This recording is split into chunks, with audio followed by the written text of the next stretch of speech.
Bonsoir, une fois de plus, c'est Max à l'appareil. Euh, on va continuer sur la raison pour laquelle je dis constamment que les enfants bantous, les tribus bantous sont en fait les tribus d'Israël, les tribus originales d'Israël. Et on va continuer quoi. Aujourd'hui, on va lire beaucoup de chapitres. On va lire Deutéronome 29 et 30. Comme j'ai dit, la dernière fois, j'ai dit qu'on devait lire 27, 28, 29, 30. La dernière fois, on a lu 27 et 28. Aujourd'hui, on va lire Deutéronome 29 et 30. Après, on va lire Lévitique 26. Et après, on va lire Sophonie 3. OK? Donc, ça, c'est juste la continuation du même thème qu'on a commencé la dernière fois. Qui explique en fait pourquoi est-ce que nous sommes les enfants d'Israël. OK? Donc, je veux lire. Deutéronome, en fait, comme j'ai dit la dernière fois, ça c'est les derniers, c'est après les 40 ans des enfants d'Israël dans le désert, quand Moïse s'apprête à mourir, et Moïse rappelle aux enfants d'Israël l'alliance qu'ils ont fait, que Dieu a fait avec eux, et que maintenant ils sont son peuple et ils ont intérêt à suivre sa loi. Surtout qu'ils sont en train d'entrer dans la terre promise. Et Moïse leur décrit les bénédictions, les bénédictions qui vont les suivre s'ils obéissent au commandement de Dieu, et les malédictions qui vont les suivre si ils les obéissent au commandement de Dieu. Ok. Donc, si vous n'avez pas encore suivi la première vidéo, je vous encourage à aller suivre les vrais enfants d'Israël, vidéo 1. Celle-ci, c'est vidéo 2. On va continuer. Dans Deutéronome chapitre 29. Voici les paroles de l'alliance que l'Éternel ordonna à Moïse de traiter avec les enfants d'Israël au pays de Moab.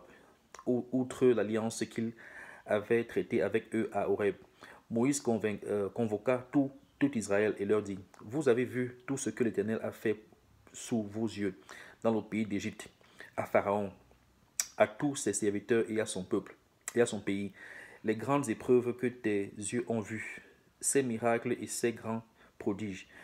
Mais jusqu'à ce jour, l'Éternel ne vous a pas donné un cœur pour comprendre, pour comprendre, des yeux pour voir, des oreilles pour entendre. Je t'ai conduit pendant 40 années dans le désert. Tes vêtements ne se sont point usés sur toi, et ton soulier ne s'est point usé à ton pied. Vous n'avez point mangé, vous n'avez point mangé de pain, et vous n'avez bu ni de vin, ni liqueur. Vous n'avez bu ni de vin, ni liqueur forte, afin que vous connaissiez que je suis l'Éternel votre Dieu. Vous êtes arrivés dans ce lieu, Sion, roi de Heshbon et Og, roi de Bassan, sont sortis à notre rencontre pour nous combattre, et nous les avons battus. Nous avons pris leur pays, et nous l'avons donné en propriété aux Rubénites, aux Gadites, et à la moitié de la tribu des Manassites. Ok. Vous observerez donc les paroles de cette alliance et vous les mettrez en pratique afin de réussir dans tout ce que vous ferez. Vous vous présentez aujourd'hui devant l'Éternel votre Dieu, vous tous, vos chefs de tribu, vos anciens, vos officiers, tous les hommes d'Israël, vos enfants, vos femmes et l'étranger qui est au milieu de ton camp. Vous voyez, il y avait des étrangers parmi les enfants d'Israël quand ils sont sortis d'Égypte. Depuis celui qui coupe ton bois jusqu'à celui qui puise ton eau. Tu te présentes pour entrer dans l'alliance de l'Éternel, ton Dieu, dans cette alliance contractée avec serment, et que l'Éternel, ton Dieu, traite en ce jour avec toi, afin de t'établir aujourd'hui pour son peuple et d'être lui-même ton Dieu, comme il te l'a dit et comme il l'a juré à tes pères, Abraham, Isaac et Jacob. Ce n'est point avec vous seul que je traite cette alliance contractée avec serment, mais c'est avec ceux qui sont ici parmi nous, présents en ce jour devant l'Éternel notre Dieu, et avec ceux qui ne sont point ici parmi nous en ce jour. Il faut comprendre que ça c'est 40 ans après que les enfants d'Israël d'Égypte. Et Dieu avait déjà fait ce même pacte, ou alors cette même alliance avec les parents de cette génération-là. Parce que pendant les 40 ans-là, toute la génération de Moïse est morte. Moïse, même après ça, finit par mourir. Toute la génération est morte. La seule personne qui ne meurt pas, c'est Josué et Caleb. ok? Mais les enfants qui ont survécu et qui se sont multipliés pendant les 40 ans là, ce sont les enfants qui avaient 19 ans en descendant. Dieu ne les a pas tués. Mais Dieu a permis que les grands de 20 ans et plus meurent. Pourquoi? Parce que quand ils sont arrivés à la frontière pour entrer à Israël, ils ont vu les 12 espions que Moïse a envoyés en Israël. Ils ont vu des gens là-bas, ils ont eu peur et tout le peuple a commencé à paniquer.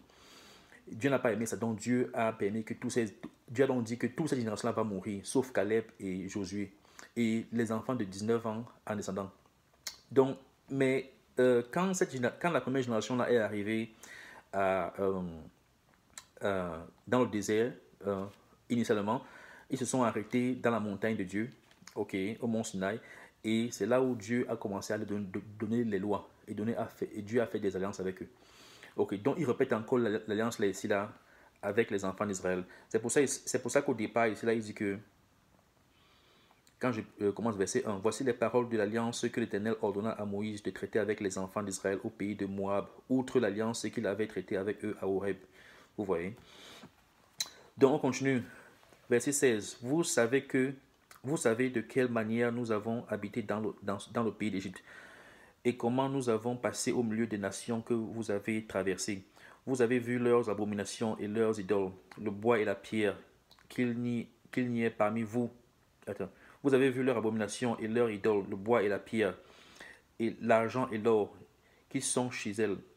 Qu'il n'y ait parmi vous ni homme, ni femme, ni famille, ni tribu, dont le cœur se détourne aujourd'hui de l'Éternel, notre Dieu, pour aller servir les dieux de ces nations-là. Vous voyez, ça c'est l'idolâtrie. Donc l'argent peut devenir l'argent, les pierres précieuses, les richesses de ce monde peuvent devenir l'idolâtrie pour toi. Même comme Dieu te donne ça pour t'en servir, mais ça peut devenir de l'idolâtrie pour toi. Ok, qu'il n'y ait point parmi vous de racines qui produisent du poison et de l'absinthe.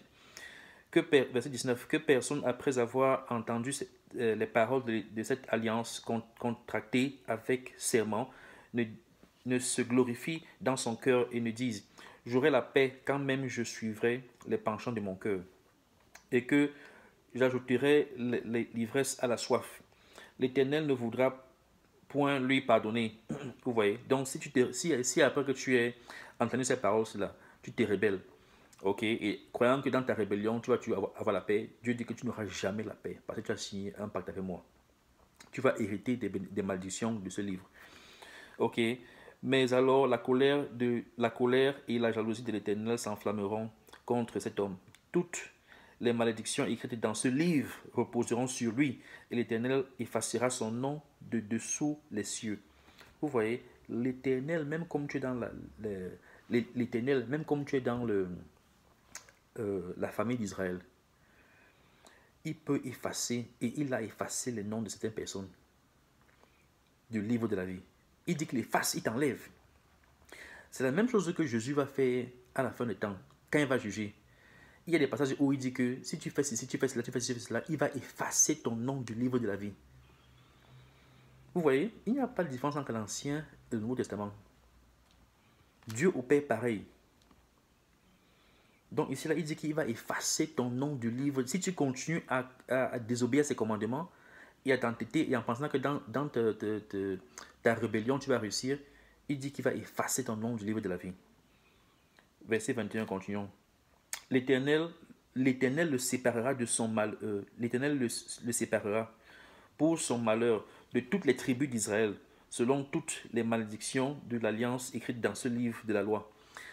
Les générations à venir, vos enfants qui naîtront après vous, et l'étranger qui viendra d'une terre lointaine, à la vue des plaies et des maladies dont l'Éternel aura frappé ce pays, à la vue du soufre, du sel.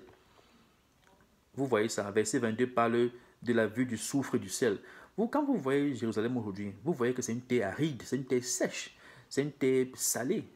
C'est une terre salée, quand vous regardez ça, c'est le sable, c'est le sel, c'est le soufre. Allez un peu en ligne sur Google, tapez une terre salée, pleine de soufre et sel. Vous allez voir, la terre d'Israël est exactement comme ça là.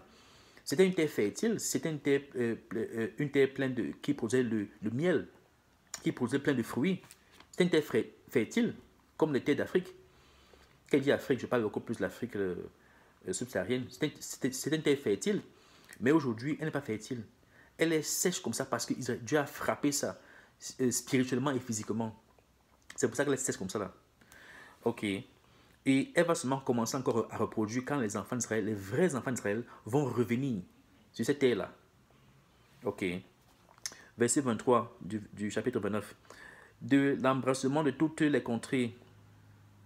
Je reprends. Verset 22. Les générations à venir, vos enfants qui naîtront après vous et l'étranger qui viendra d'une terre lointaine à la vue des plaies et des maladies dont l'Éternel aura frappé ce pays, à la vue du soufre, du sel, de l'embrassement de toutes les contrées où il n'y aura ni semence, ni produit, ni aucune herbe qui croisse, comme au bouleversement de Sodome et Gomorrhe, ok, d'Adma et de Tséboïm, que l'Éternel détruisit dans sa colère et dans sa fureur.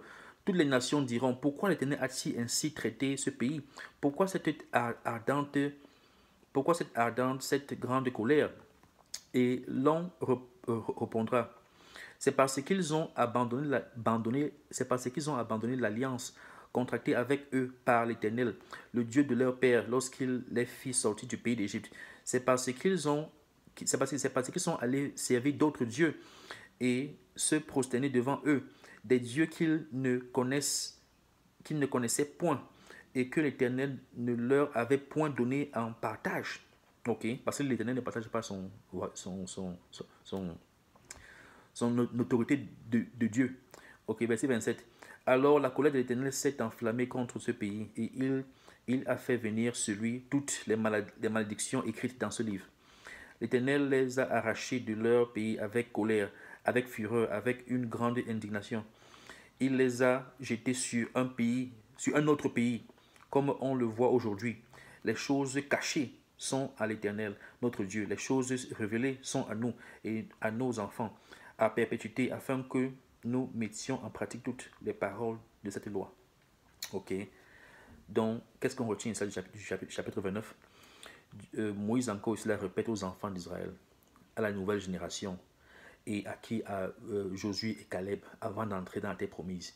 L'alliance que Dieu a fait avec leur père et l'alliance que Dieu a fait avec eux, c'est la même alliance.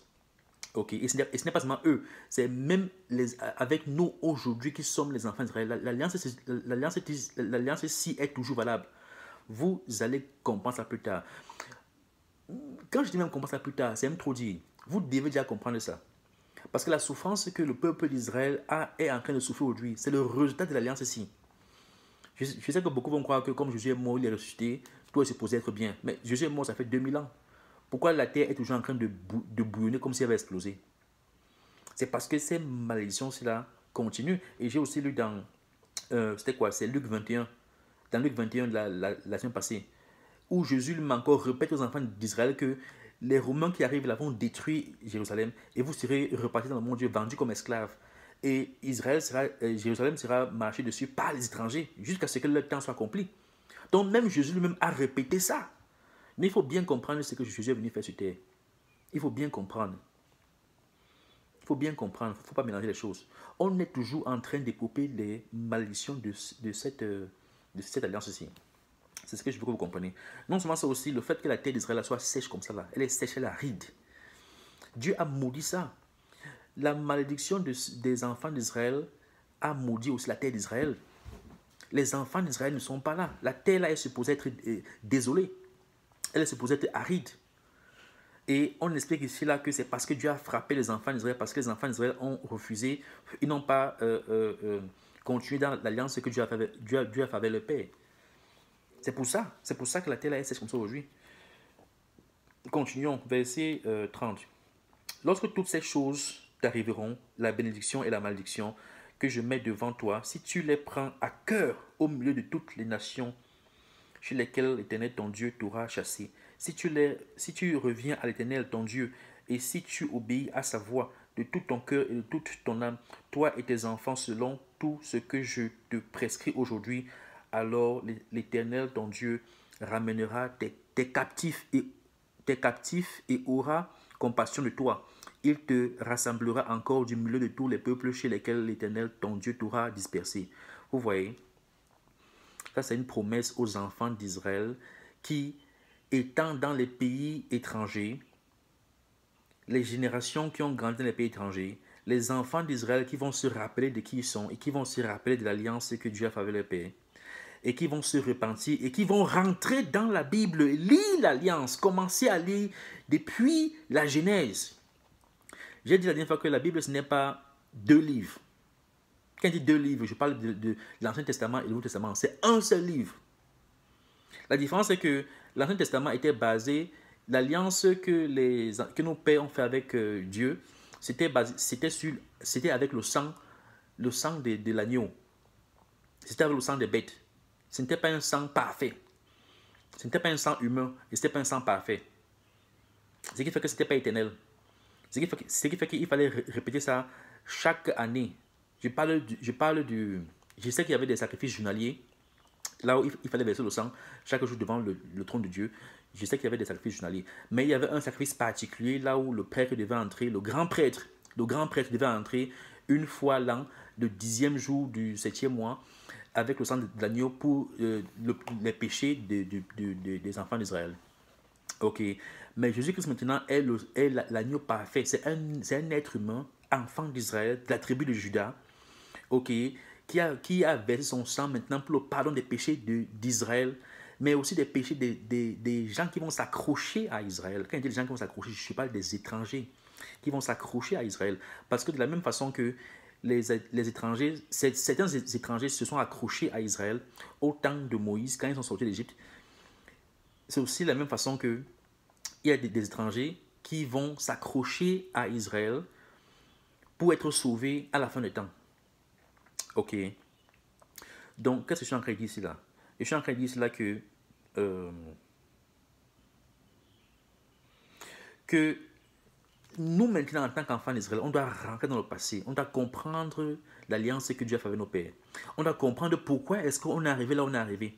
Parce que ces malédictions, cela ne sont pas appliquées à tout le monde entier, c'est appliqué à un peuple particulier. Je ne dis pas qu'ailleurs, il n'y a pas de souffrance, ailleurs, il n'y a pas la mort. Chaque peuple a ses malédictions. Mais il y a intensité et intensité. Pour nous, c'est supposé être pire. C'est supposé être pire, mais c'est aussi supposé être un signe. Et dans cette fin de temps, Dieu réveille ses enfants pour leur montrer exactement qui ils sont. Pourquoi ils sont dans la situation là. Et ils doivent rentrer. Et Dieu, là, je répète encore, ça c'est chapitre 30, à partir du verset 1. Lorsque toutes ces choses t'arriveront, la bénédiction et la malédiction que je mets devant toi, si tu les prends à cœur au milieu de toutes les nations chez lesquelles l'Éternel, ton Dieu, t'aura chassé, si tu reviens à l'Éternel, ton Dieu, et si tu obéis à sa voix de tout ton cœur et de toute ton âme, toi et tes enfants, selon tout ce que je te prescris aujourd'hui, alors l'Éternel, ton Dieu, ramènera tes captifs et aura compassion de toi. Il te rassemblera encore du milieu de tous les peuples chez lesquels l'Éternel, ton Dieu, t'aura dispersé pour te ramener en Israël. La terre d'Israël appartient aux vrais enfants d'Israël. Mais ça va appartenir aux vrais enfants d'Israël qui auront reconnu leur péché, qui vont rentrer dans l'Ancien Testament, voir leur vraie histoire, qui n'a pas été écrite par les historiens du millénaire passé, du siècle passé, des siècles passés. Ils ont caché notre histoire. Beaucoup même d'abord sont ignorants. Beaucoup de sont ignorants parce que c'est un système qui a caché. Même leurs intellectuels sont ignorants. Mais les gens qui connaissent cette histoire, ils ont caché notre histoire. C'est pour ça que le peuple bantou n'a pas d'histoire. N'a pas d'histoire. Mais Dieu s'est assuré que la Bible soit préservée. Même comme elle était écrite en plusieurs langues, elle est préservée. Et comment est-ce que les peuples, les enfants d'Israël qui sont repartis dans le monde, qui parlent anglais, français, allemand, indien, je ne sais pas quoi, japonais, arabe, comment est-ce qu'ils vont pouvoir se rappeler de ces choses-là? Dieu va passer par son esprit et il va venir dans sa parole et il va t'expliquer ces choses-ci. Et c'est ce qui se passe. Et la promesse que Dieu fait, ça c'est que si tu obéis à sa voix, si tes enfants obéissent à sa voix, c'est vous qui va choisir pour rentrer dans la terre. C'est une promesse. Donc pour ceux qui disent que l'Ancien Testament est done away with, donc la promesse n'est plus valide. Continuons verset 4 du chapitre 30. Quand tu serais exilé à l'autre extrémité du ciel, l'Éternel ton Dieu te rassemblera de là, et c'est là qu'il t'ira chercher. L'Éternel ton Dieu te ramènera dans le pays que possédaient tes pères. La terre d'Israël appartient aux enfants d'Israël. Et pour ceux qui pensent que quand on va mourir, on va rester, on va aller au ciel, la terre va rester vide, je ne sais pas qui vous a appris ça. Quand vous lisez Révélation, on parle d'une nouvelle terre et des nouveaux cieux, non. Donc s'il y a une nouvelle terre, qui va vivre là? Juste les animaux, les... Donc il ne faut pas confondre les choses. C'est clair que le corps qu'on a là ne sera pas forcément comme le corps qu'on va hériter dans la nouvelle terre. On aura le corps que Jésus a eu quand il est ressuscité. Néanmoins, ce serait un corps. Et néanmoins, on va vivre sur une terre. Ok? Mais on sera beaucoup plus connecté à Dieu. C'est ce qu'il faut comprendre. Ok, donc verset 5, l'Éternel ton Dieu te ramènera dans le pays que possédaient tes pères, et tu le posséderas, il te fera du bien, et te rendra plus nombreux que tes pères. L'Éternel ton Dieu circoncira ton cœur, et le cœur de ta postérité, et tu aimeras l'Éternel ton Dieu de tout ton cœur, de toute ton âme, afin que tu vives. Il dit ici, il parle de la circoncision du cœur. Donc, quand vous lisez dans les épîtres de Pierre, de Paul, et Paul parle, il compare la circoncision du sexe de l'homme à la circoncision du cœur. Les Juifs de l'époque, les pharisiens de l'époque de Paul, focalisaient beaucoup plus sur la circoncision du sexe et beaucoup d'autres choses. Mais au fond, Dieu voulait quoi? Dieu voulait la circoncision du cœur. Ce n'est pas que Dieu refusait la circoncision du sexe masculin, mais il insistait beaucoup plus sur la circoncision du cœur. Donc, ce dont Paul parlait, ce n'est pas un concept nouveau. La circoncision du cœur, là, Dieu avait déjà parlé aux enfants d'Israël à ça. Et cela, on lit Deutéronome. Donc, quand Paul parlait de la circoncision du cœur, là, ce n'est pas un concept nouveau. Ce n'est pas comme si... Non, Dieu avait déjà dit cela aux enfants d'Israël, à Deutéronome, au temps de Moïse. Donc c'est le même message que Dieu répète. Ce n'est pas comme si Dieu invente un truc. C'est le même message qu'il répète. Il demandait déjà aux enfants d'Israël à partir de la circoncision du cœur, de rendre ton cœur fertile à sa parole et à lui obéir, à être tendre de cœur, au lieu d'avoir un cœur dur comme la pierre, que tu résistes à la parole de Dieu. Non. Continuons, verset 7. L'Éternel ton Dieu fera tomber toutes ces malédictions sur tes ennemis, sur ceux qui t'auront haï et persécuté. Et toi, tu reviendras à l'Éternel, tu obéiras à sa voix, et tu mettras en pratique tous ces commandements que je te prescris aujourd'hui.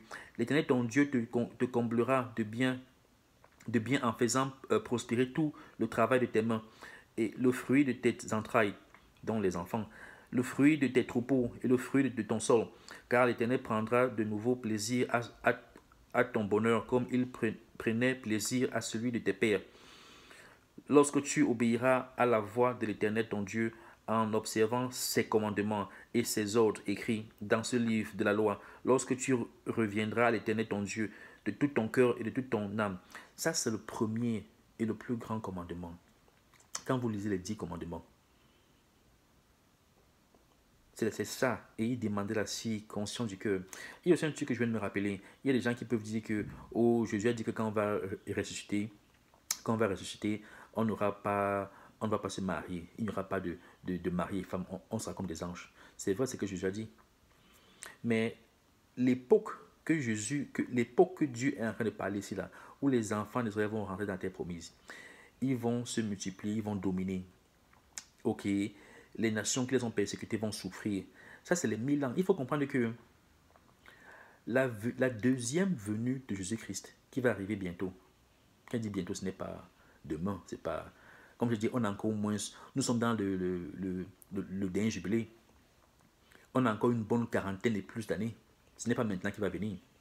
Ok, mais quand il viendra, comme Dieu a promis, quand il viendra, il va établir un ordre mondial où il va ramener les enfants d'Israël choisis en Israël.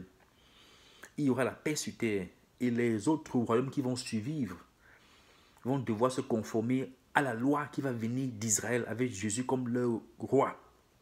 Il y aura d'autres rois dans notre peuple, Mais ils vont tous se prosterner, ils vont tous servir qui? Ils vont tous servir Jésus-Christ. Ils vont tous servir Israël. Et cette génération qui vont continuer à vivre là, il y a des gens qui vont naître et qui vont naître et mourir, naître et mourir, naître et mourir. Ceux qui auront ressuscité et qui vont commander avec Jésus-Christ, ils seront éternels comme Jésus-Christ. Mais il y aura des gens qui vont vivre sur terre qui ne seront pas morts.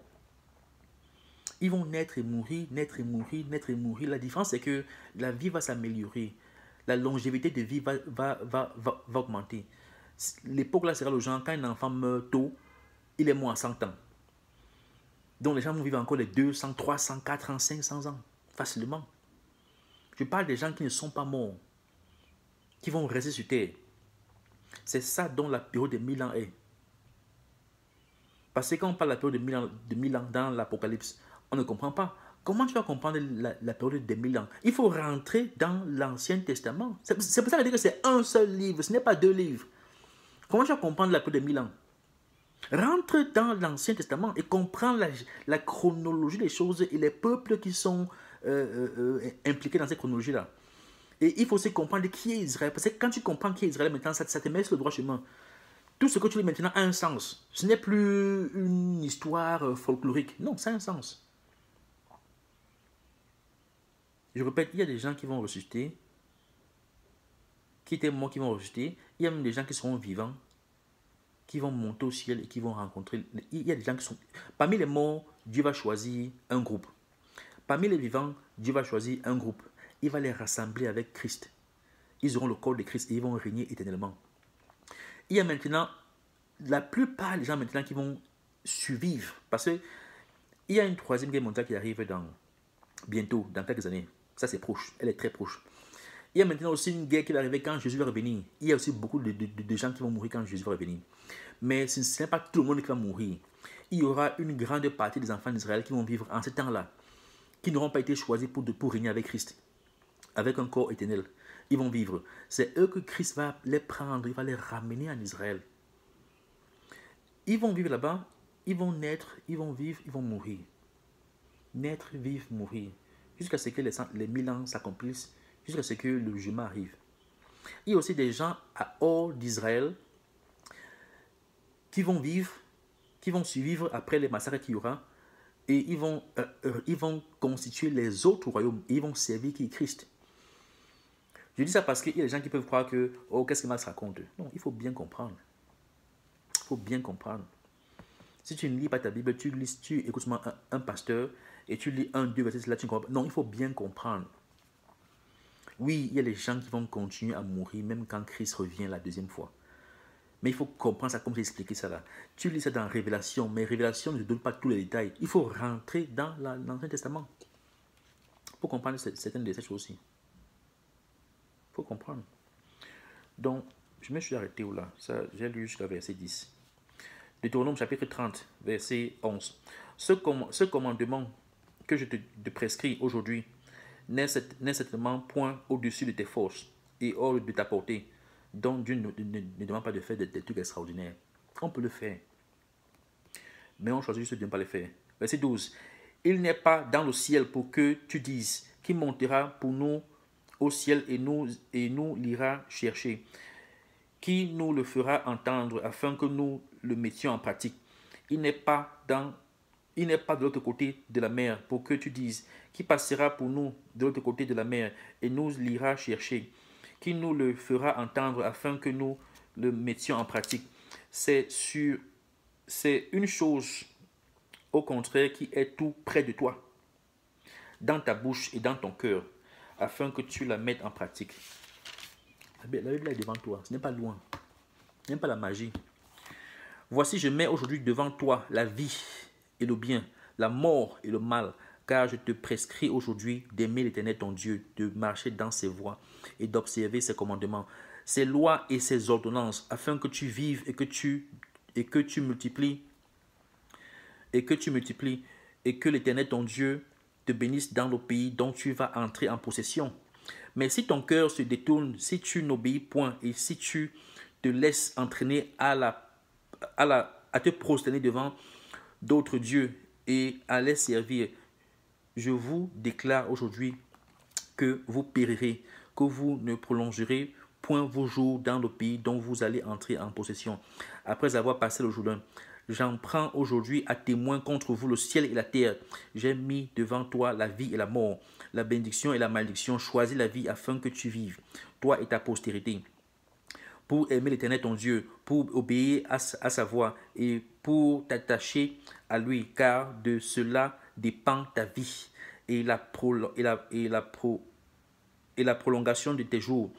Et c'est ainsi que tu pourras demeurer dans le pays que l'Éternel a juré de donner à tes pères, Abraham, Isaac et Jacob.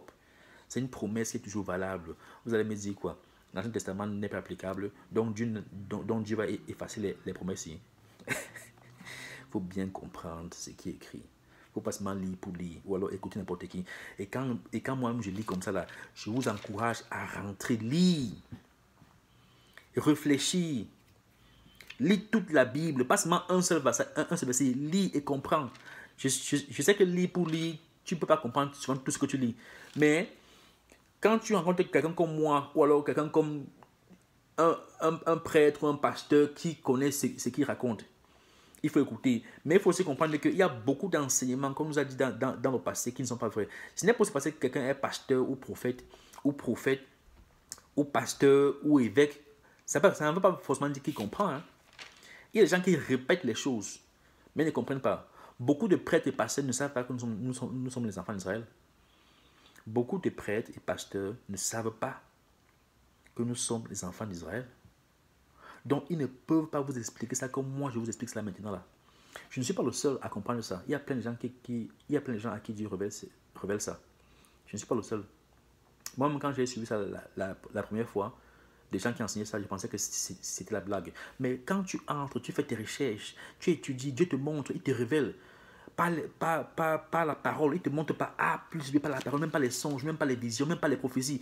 Car tu ne peux pas nier. Donc ce n'est pas parce que quelqu'un aussi est prêtre ou pasteur ou évêque qui peut t'enseigner ça. Comme je t'enseigne par rapport à ce que je t'enseigne. Parce que là, moi, je vous dis pourquoi est-ce que nous, le peuple bantou, on est là où on est. Mais ce n'est pas une truc qu'on nous a appris à l'église. Vous voyez? Donc là, on a lu Deutéronome 29 et 30. Mais je vous encourage encore, rentrez lire Deutéronome 27, 28, 29, 30. Mais ce n'est pas seulement les 4 chapitres là.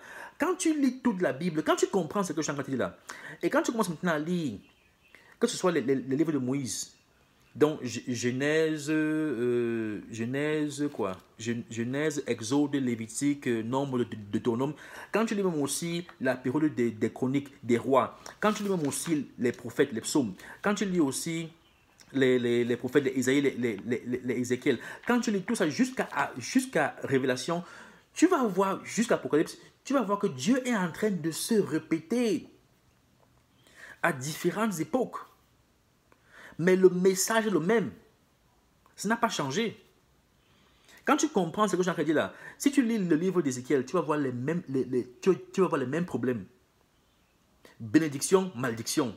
Bénédiction, malédiction. Bénédiction, ça suit partout. Tu lis les prophètes, là, tu lis les rois, tu tombes même dans le Nouveau Testament, c'est pareil. Jusqu'à l'Apocalypse, là, c'est pareil. C'est un seul livre. C'est un seul livre. Donc, les gens qui vont dire que l'Ancien Testament, c'est vieux, ce n'est pas applicable, un mensonge. Ils ne savent pas de quoi ils parlent. Je sais que beaucoup de gens qui vous ont dit ça, ce sont vos pasteurs, vos prêtres. Ils ne savent pas de quoi ils parlent. Ils ne savent pas. Bon, là maintenant, on va lire Lévitique 26. Vous voyez, je vous ai pris Deutéronome. J'ai pris quelques passages. Je n'ai pas tout lu. J'ai lu quelques versets. Je vais aussi lire... je vais aussi lire Lévitique chapitre 26. Pour vous montrer que c'est le même thème qui se répète. Et après Lévitique, on va aussi aller à Sophonie. Mais je prends juste quelques-uns parce que je n'ai pas le temps de faire toute une vidéo sur tout ça. Ça prend des siècles. Je prends un peu, avec l'espoir que quand vous allez comprendre ce que je dis, vous allez rentrer, vous allez lire, vous allez laisser vous guider, vous expliquer. Au fur et à mesure, vous allez comprendre qu'effectivement, ce que je dis là, c'est vrai. Mais ce que je dis là, ce n'est pas que c'est moi qui dis, c'est ce qui est écrit. Mais la question, c'est que est-ce que tu comprends? que ça, c'est ton histoire. Et c'est la raison pour laquelle toi et ton peuple et ta famille êtes là où vous êtes. Je lis Lévitique 26. On va lire tout le chapitre. Vous ne vous ferez point d'idole. Vous ne vous élèverez ni image taillée, ni statue. Et vous ne placerez dans votre pays aucune pierre ornée de figures. Pour vous prosterner devant elle, car je suis l'Éternel votre Dieu. J'ai dit la dernière fois, vous qui avez les statues de l'apôtre Pierre, l'apôtre Saint Pierre, Saint Paul, Saint Barthélemy, Marie, les statues de Jésus, Dieu défendait formellement à ses enfants d'avoir les statues dans son pays.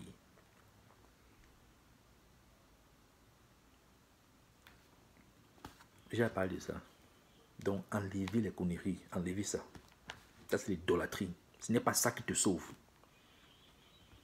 Dieu a dit, circoncis ton cœur, pas circoncis la statue. C'est ton cœur qui veut changer. Verset 2. Vous observerez mes sabbats. Aujourd'hui, on célèbre l'église dimanche, au lieu du samedi. Samedi, c'est connu depuis les siècles, depuis les millénaires que samedi, en fait, c'est le dernier jour de la semaine. Samedi, c'est le septième jour de la semaine. Et nos ancêtres ont toujours respecté le sabbat. Pas dimanche. Dimanche vient avec Rome. Dimanche vient avec l'église catholique. Quand ils commencent à changer nos lois. La Bible dit que la bête qui va venir en ce temps-là va changer les temps et les lois. C'est l'église catholique qui a changé les temps. C'est eux qui se sont accaparés de la chrétienté et ont commencé à faire des changements. Et l'un des changements qu'ils ont fait, ils ont changé le sabbat de samedi à dimanche. Dimanche, en fait, c'est connu depuis des millénaires que c'est le premier jour de la semaine. Mais Dieu a demandé à ses enfants ici de respecter le sabbat. Et le sabbat, c'est le 4e commandement, je pense, quand tu lis les 10 commandements. Il dit respecte le sabbat. Donc, si vous me dites que l'Ancien Testament n'est plus valide, donc même les 10 commandements ne sont plus valides. Donc, tu peux prendre le premier commandement, jeter, deuxième jeté, troisième, quatrième, le quatrième sabbat qui parle le quatrième commandement qui parle du sabbat, tu peux enlever, jeter. C'est ce que Dieu t'a dit. Vous observerez mes sabbats samedi. Et vous observerez mes sabbats et vous reverrez mon sanctuaire et je suis l'Éternel. Si vous suivez mes lois, si vous gardez mes commandements et les mettez en pratique, je vous enverrai des pluies en leur saison. La terre donnera ses produits et les arbres des champs les arbres des champs donneront leurs fruits. Dieu bénira la terre. Donc si Israël, la terre d'Israël aujourd'hui est aride, c'est parce que les enfants d'Israël n'ont pas observé les commandements de Dieu. Verset 5 de Lévitique 26. À peine aurez-vous battu le blé que vous toucherez à la vendange, et la vendange atteindra les semailles. Vous mangerez votre pain à satiété, et vous habiterez en sécurité dans votre pays. Je mettrai la paix dans le pays, et personne ne troublera votre sommeil. Je ferai disparaître du pays des bêtes féroces, et l'épée ne passera point par votre pays. Donc il n'y aura pas la guerre dans votre pays. Vous poursuivrez vos ennemis et ils tomberont devant vous par l'épée. 5 d'entre vous en poursuivront 100, et 100 d'entre vous en poursuivront 10 000, et vos ennemis tomberont devant vous par l'épée. Vous vous rappelez quand David régnait? C'est comme ça que c'était. Je me tournerai vers vous, je vous rendrai fécond et je vous multiplierai, et je maintiendrai mon alliance avec vous. Vous mangerez des anciennes récoltes et vous sortirez les vieilles pour faire la place aux nouvelles, tellement il y aura l'abondance. J'établirai ma demeure au milieu de vous, et mon âme ne vous aura point en horreur. Ok, quand il parle de sa demeure là, donc il parle le temple. Je marcherai au milieu de vous, je serai votre Dieu et vous serez mon peuple. Je suis l'Éternel votre Dieu, qui vous ai fait sortir du pays d'Égypte, qui vous ai tiré de la servitude. J'ai brisé les liens de votre joug et je vous ai fait marcher la tête levée. verset 14 de Lévitique 26.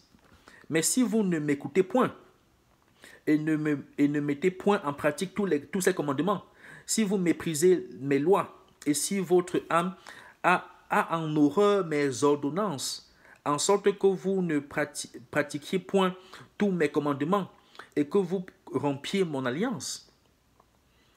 Si ton âme, je répète encore, si vous méprisez mes lois et si votre âme a en horreur mes ordonnances, parmi vous, il y a des gens qui vont écouter ce que je veux dire.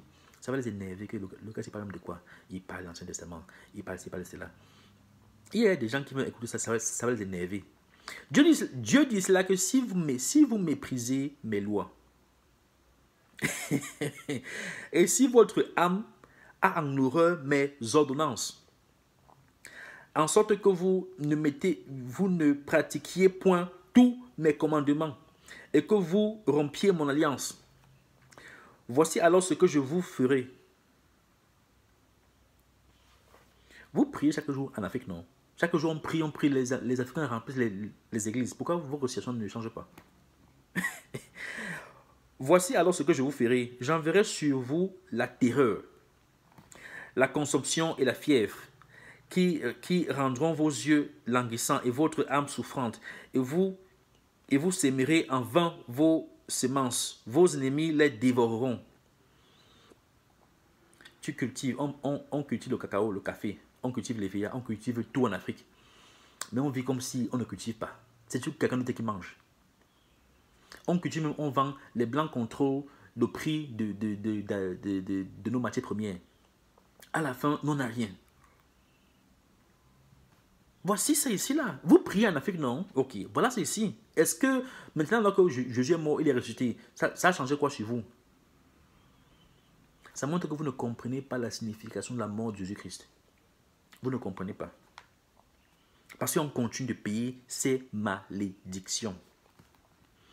Verset 17. Je tournerai ma face contre vous et vous serez battus devant vos ennemis. Ceux qui vous haïssent domineront sur vous et vous fuirez sans que l'on vous poursuive. Si malgré cela vous ne m'écoutez point, je vous châtierai 7 fois plus pour vos péchés. Il t'a fouetté une fois. Cette fois-ci, ce sera 7 fois plus. 7 fois plus. Je briserai l'orgueil de votre force. Je rendrai votre ciel comme du fer et votre terre comme de l'airain. Ça veut dire qu'il va maudire là où nous serons. Il maudit le ciel et il maudit la terre là où nous sommes. Votre force s'épuisera inutilement. Votre terre ne donnera pas ses produits et les arbres de la terre ne donneront pas leurs fruits. Nos parents se sont battus pour le Cameroun. Nos pères et nos aïeux sont battus pour rien. On travaille au Cameroun, on travaille. Dans plein de ces pays africains, on travaille. Je sais on se bat. Les gars veulent manger, les gars veulent survivre. Je sais qu'il y a le désordre, je sais qu'il y a la paresse, je sais qu'il y a les gens qui, à force de ne pas travailler, aussi deviennent laxistes. Je sais, mais il y a beaucoup qui se battent. Il y a beaucoup qui se battent parce que s'ils ne se battent pas, comment ils vont nourrir leur famille? Si nos parents, nos oncles, tantes ne se battaient pas, est-ce que nous serons même ici aux États-Unis? Est-ce que certains parmi vous seront en France? Est-ce que certains parmi vous seront là où vous êtes? Même au Cameroun là-bas, les gars se battent. Tu as une femme, des enfants, il faut que tu les nourrisses. Même s'il faut que tu ailles vendre les beignets au marché, tu vas le faire pour nourrir ta femme et tes enfants. Tu vas faire comment? Tu vas laisser mourir de faim là? Donc les gars se battent. Mais c'est que ce sont les malédictions qu'on reçoit parce qu'on ne sait pas appuyer sur... On n'a pas respecté notre alliance. On n'a pas respecté l'alliance que Dieu a établie avec nos pères. Ce qui fait qu'il nous rend la vie extrêmement difficile. Moi, je ne comprends pas. Qui va vous enseigner ça? Vos églises ne peuvent pas vous enseigner ça. Parce qu'ils ne comprennent pas, ils ne savent pas que nous sommes les enfants d'Israël. Ils ne savent pas. Ils ne savent pas. Verset 20. Votre force s'épuisera inutilement. Votre terre ne donnera pas ses fruits. Et les arbres de la terre ne donneront pas leurs fruits. Si vous me résistez et ne voulez point m'écouter, je vous frapperai 7 fois plus selon vos péchés. J'enverrai contre vous les animaux des champs qui vous priveront de vos enfants, qui détruiront votre bétail et qui vous réduiront en un petit nombre, et vos chemins seront déserts. Si ces châtiments ne vous corrige point, et si vous me résistez, je vous résisterai aussi, et je vous frapperai 7 fois plus pour vos péchés. Je ferai venir contre vous l'épée. L'épée, c'est quoi là? C'est la guerre. Qui vengera mon alliance quand vous vous rassemblerez dans vos villes. J'enverrai la peste au milieu de vous, et vous serez livrés aux mains de l'ennemi. Lorsque je vous briserai, lorsque je vous briserai le bâton du pain, 10 femmes cuiront votre pain dans un seul four et euh, rapporteront votre pain au poids. Là, c'est la famine. Vous mangerez et vous ne serez pas rassasiés. Si malgré cela, vous ne m'écoutez point, si vous me résistez, je vous résisterai aussi avec fureur, et je vous châtierai 7 fois plus pour vos péchés. Vous mangerez la chair de vos fils, et vous mangerez la chair de vos filles.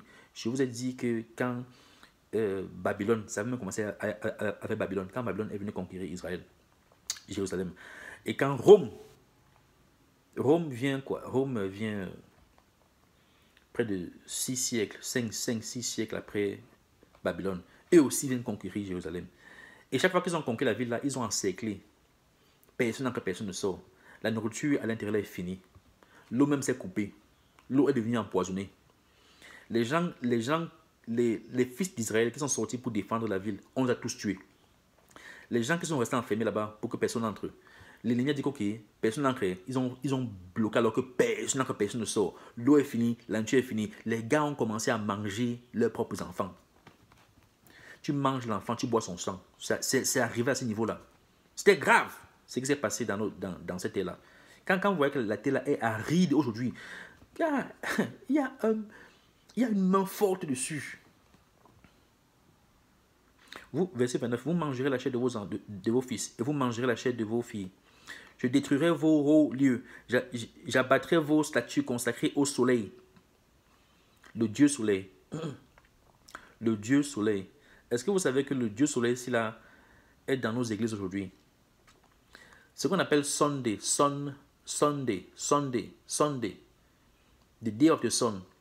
Quand les catholiques changent le sabbat de samedi à Sunday, à dimanche, est-ce que vous savez que Sunday là, dans les cultures païennes de l'époque, c'était le jour où on célébrait le Dieu soleil. Même dans vos églises catholiques et beaucoup d'églises protestantes, vous allez voir ce symbole du soleil là. Vous pensez que ça vient d'où? Comment vous allez comprendre ces choses ici là si vous blaguez avec la Bible? Vous n'allez jamais entrer en profondeur comme ça là. Donc vous allez toujours rester ignorant. Vous partez vers Dieu juste parce que vous voulez satisfaire vos désirs. Oh, la femme, le mariage, l'enfant, le business, cela. Oui, c'est tout. C'est pour ça qu'on cherche Dieu. C'est pour ça qu'on cherche Dieu. Et Dieu savait que c'est comme ça que nos pères sont. Et il sait que c'est comme ça que nous sommes aujourd'hui. On continue de chercher ces choses-là au-dessus de lui. Il dit, ah, ok, attends alors. Depuis qu'on prie Dieu, là, ça fait des millénaires. Nos vies changent en Afrique. Posez-vous la question. Posez-vous la question.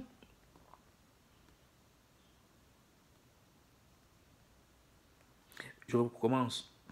Verset 30 de Lévitique 26. Je détruirai vos hauts lieux. J'abattrai vos statues consacrées au soleil. Dans le culte du Dieu soleil, là, ce n'est pas un culte qui a commencé avec l'Église catholique. Ça existait déjà depuis. Mais quand les catholiques romains maintenant viennent en possession de l'Église, ils mélangent ces cultes-là et la religion chrétienne. Et aujourd'hui, on continue de répéter les mêmes conneries. Ça, c'est un autre sujet. Je ne vais pas ouvrir ça maintenant. C'était juste une parenthèse. Je détruirai vos lieux. J'abattrai votre statue consacrée au soleil. Je mettrai vos cadavres sur les cadavres de vos idoles. Et mon âme vous aura en horreur. Je réduirai vos villes en désert. Je ravagerai vos sanctuaires. Et je ne respirerai plus l'odeur agréable de vos parfums. Je dévasterai le pays et vos ennemis qui l'habiteront en seront stupéfaits. Parce que la terre là est aride. Je vous disperserai parmi les nations. Il répète encore ça. Et je tirerai de l'épée après vous. Votre pays sera dévasté et vos villes seront désertes. Mais, verset 34. Alors le pays jouira. Écoutez très bien. Voici la raison pour laquelle Dieu chasse les enfants d'Israël. Verset 34. Alors le pays jouira de ses sabbats tout le temps qu'il sera dévasté et que vous serez dans le pays de vos ennemis. Alors le pays se reposera et jouira de ses sabbats. Dieu a tellement supporté les enfants d'Israël sur cette terre-là. Il est fatigué. Il les a dit, il a estimé le temps qu'ils étaient là. Tous les conneries qu'ils ont fait. Il a dit, ok, tout le temps que vous êtes ici, là, le même temps, vous le passez dehors. Ça fait combien de temps, quand nos aïeux nous disent qu'on vient d'Égypte, on vient de ce coin-là? Ça fait longtemps. J'ai un ami là, ougandais. J'ai un ami ougandais. Ça, c'est l'Afrique de l'Est. J'ai un ami ougandais. Même eux, leurs aïeux, là-bas en Ouganda, il y a beaucoup de Bantous. Même eux, leurs aïeux, et beaucoup parmi eux aussi ont été vendus en esclavage, du côté de l'esclavage de l'Afrique de l'Est. Même eux là-bas, il m'a dit que, même eux, leurs aïeux, son grand-père lui avait dit que leurs aïeux viennent de ce coin-là. Et aujourd'hui même, on reconnaît qu'il y a certains parmi eux qui sont juifs. En Ouganda, il y a des tribus juives en Ouganda, des tribus juives, quand ils disent juifs, des noirs comme nous. En Ouganda, en Afrique du Sud, au Nigeria, il y a beaucoup qui ont gardé, pas forcément les traditions juives, mais ils ont gardé, mais quelque part, ils savaient qu'ils viennent de là-bas. Certains parmi nous, on a carrément oublié le genre que gars, on ne sait un peu qui on est voilé, perdu, entre l'esclavage, entre le colonialisme, entre ceci, cela, entre les guerres tribales, entre la division, le partage de l'Afrique, entre je ne sais quoi, entre la misère, la galère, entre les génocides, tout ça, on ne sait un peu qui on est. On ne sait plus qui on est.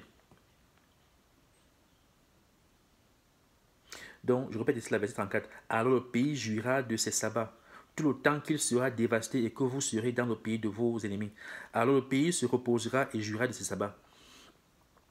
Donc, vous voyez qu'ici, là, Dieu deal premièrement avec les enfants d'Israël. Oui, la terre, là, il y a les étrangers qui vont l'occuper. Mais Dieu ne deal pas avec eux comme il dit avec nous. Le temps qu'ils sont là parce que, bon, Israël n'est pas là-bas. Ils l'occupent, ils font ce qu'ils ont fait là-bas. Mais pour Dieu, la terre est en train de se reposer. Même comme les étrangers qui sont là-bas aussi ne font pas forcément de bons trucs. Mais la terre se repose. Elle se repose de qui? Elle se repose des enfants d'Israël. Donc elle jouera de tous ces sabbats. Et un verset aussi comme celui-ci là, c'est un verset significatif. Parce que je vous parle au commencement du calendrier. Quand tu additionnes au temps que les enfants d'Israël ont fait sur cette terre-là. Tu enlèves les captivités qu'on sort, tu auras un nombre, tu auras un chiffre. Quand tu regardes maintenant, quand est-ce qu'ils sont sortis de cette terre-là, jusqu'à présent, tu as un autre chiffre. Tu compares les deux, tu vas voir que Dieu est tellement précis. Quand il te donne les chiffres là, tu penses qu'il blague, il donne 1260, 1335, 1290, il dit 2300. Il dit, tu penses, oui, ça ne t'intéresse pas, parce que quand tu ouvres la Bible ici là, tu cherches l'enfant. Tu cherches le mariage, tu cherches la maison. C'est tout ce que tu cherches. Le jour donc que tu vas ouvrir ça, tu ne pourras plus trouver ça. Tu vas faire quoi? Tu vas aller chercher, tu vas aller voir le diable. Parce que tu as donné la priorité au bien, au lieu de Dieu. Et comme tu es un enfant d'Israël, il va te frapper avec tout ça. Et comme tellement tu es avare, tu veux ces choses-là, tu es prêt à aller servir le diable. Ou alors tu es prêt à servir. Tu es prêt à suivre les pasteurs et prophètes qui te font qui te disent des prophéties, tout ça juste pour satisfaire tes désirs.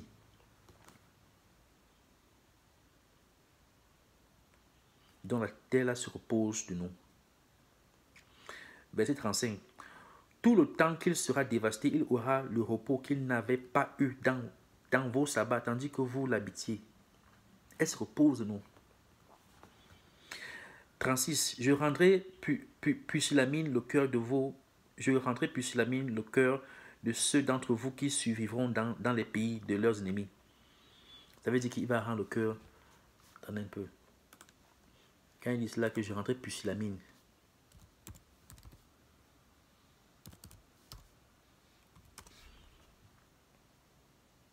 Tu vois, un manque de courage, un manque de détermination, une timidité. En Afrique, les Européens nous piétinent, les étrangers nous piétinent. En Afrique, dans les pays étrangers là, ceux qui sont partis comme esclaves, les Noirs américains, même ceux qui étaient vendus comme esclaves en Asie, au Moyen-Orient. Il faut voir comment les piétinent. Ils n'ont pas de parole. Ils n'ont même pas la force, même pas le courage de se défendre. Je rendrai pusillanime le cœur de ceux d'entre vous qui survivront dans les pays de leurs ennemis. Le bruit d'une feuille agitée les poursuivra. Ils fuiront comme on fuit devant l'épée, et ils tomberont sans qu'on les poursuive. Tu deviens parano. C'est comme ça quand tu vas en Afrique, tu vois certains parmi nous. Tu as pitié, tu veux pleurer seulement. Tu veux seulement pleurer. Verset 37. Ils se renverseront les uns sur les autres comme devant l'épée, sans qu'on les poursuive. Vous ne subsisterez point en présence de vos ennemis. On peut faire quoi aux Blancs là? On peut faire quoi aux Asiatiques? On ne peut combattre aucun peuple dans ce monde. On est tellement faible. Faible. Faible spirituellement, faible physiquement. On est faible. On est impuissant devant eux. Vous périrez parmi les nations et le pays de vos ennemis vous dévorera. On est toujours la dernière classe. La dernière classe. Ceux d'entre vous qui survivront seront frappés de langueur pour leurs iniquités dans le pays de leurs ennemis. Ils seront aussi frappés de langueur pour les iniquités de leurs pères. On continue de payer ça. Ils confesseront leurs iniquités et les iniquités de leurs pères, les transgressions qu'ils ont commises envers moi et la résistance qu'ils m'ont opposée. C'est pour ça que je vous ai dit la dernière fois, quand vous priez, priez pour les péchés que nos pères ont fait. Maintenant que vous comprenez qui vous êtes, priez pour les péchés qu'eux ont fait, priez pour les péchés que tu es en train de, que nous faisons maintenant, prions pour les péchés qu'on fait, et prions aussi pour nos enfants qui sont en train de naître. Ça va continuer. Verset 41. Péchés à cause desquels moi aussi je leur résisterai et les mènerai dans le pays de leurs ennemis. Et alors leur cœur incirconcis, ici n'est pas la circoncision physique de ton organe génital de l'homme. Il parle du cœur. Donc le concept que Paul parle de la circoncision du cœur là, ce n'est pas un concept nouveau. C'est déjà dans ce testament. Et alors leur cœur incirconcis s'humiliera et ils paieront la dette de leurs iniquités. Ils paieront la dette de leurs iniquités. Jésus-Christ est mort, non? Il est ressuscité, non? Pourquoi on continue de souffrir? Étant bien même qu'on soit chrétien, pourquoi on continue de souffrir? Il faut comprendre ce que Jésus-Christ, sa mort représente. Il ne faut pas s'imaginer des choses. On paye. On paye, jusqu'à présent on paye. Jésus est mort, ressuscité 2000 ans. On paye toujours. Vous allez me dire que tout ça c'est faux. Ok. Verset 42. Je me souviendrai de mon alliance avec Jacob, et je me souviendrai de mon alliance avec Isaac, et de mon alliance avec Abraham, et je me souviendrai du pays. Après qu'il vous a chassé, abandonné, il va se souvenir. Le pays sera abandonné par eux et il jouira de ses sabbats pendant qu'il restera dévasté loin d'eux. Et ils paieront la dette de leurs iniquités parce qu'ils ont méprisé mes ordonnances et que leur âme a eu mes lois en horreur. Mais lorsqu'ils seront dans le pays de leurs ennemis, je ne les rejetterai pourtant point et je ne les aurai point en horreur jusqu'à les exterminer, jusqu'à rompre mon alliance avec eux, car je suis l'Éternel leur Dieu. Ça veut dire que Dieu aura pitié d'eux. Il va bien les fouetter. Mais à la fin, il va dire non, si je continue de fouetter comme ça, ils vont tous mourir. Il aura pitié d'eux.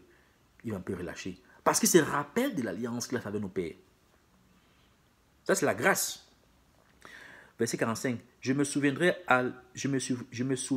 en leur faveur de l'alliance, de l'ancienne alliance. Vous qui dites ancienne et nouvelle. Il dit qu'il va se souvenir de l'ancienne. Donc si l'ancienne c'est la blague, pourquoi il va encore se souvenir de ça? Il se souvient de l'ancienne alliance. C'est une alliance. Ça c'est un livre.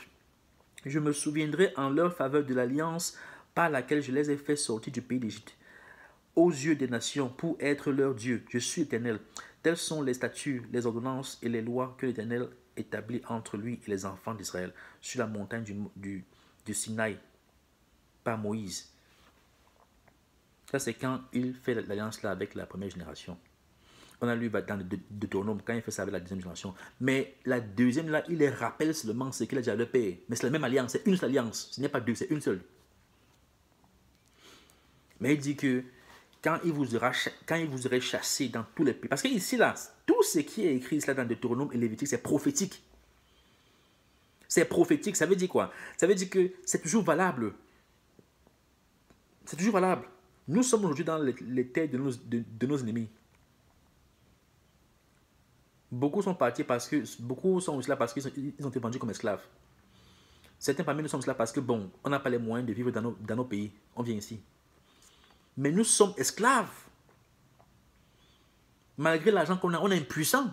On ne peut rien changer. La diaspora africaine, la diaspora africaine, on va changer quoi en Afrique? Allez changer, je vois. Allez changer, je vois. C'est pour ça que j'ai dit demain qu'on est pauvre. Tu me dis que tu es en Amérique, tu es en Europe. Tu es pauvre. Tu peux changer quoi avec ton argent là-bas en Afrique?